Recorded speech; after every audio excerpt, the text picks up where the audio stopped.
Hello guys, welcome back to my channel. Yay! So for today's video, maadto mi sa basak guys.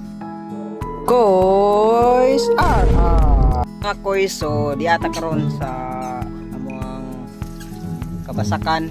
So nagprepare ta diri mga koys, so tutuunon para sa atong mga ngani, mga bisay. So di atong ready na tanakot, natay isda, natay manok, ning tulahon mga koys. So let's go. So walay langan-langan mga koys, giluto na dayon nato ang ang manok mga koys. So nagisa pa ta diya og mga lamasan.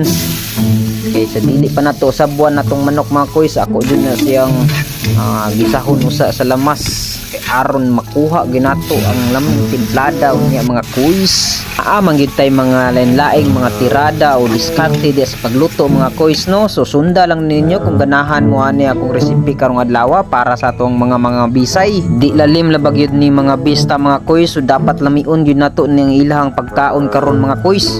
Human niya na nagprito pud ni akong asawa diya og isda mga koys. Giandaman po nato dahil sila diya o kinilaw nga bulinaw mga koys no. Unta masatisfied lang ni silang mga bisay karon sa atong giandam nga pagkaon para nila.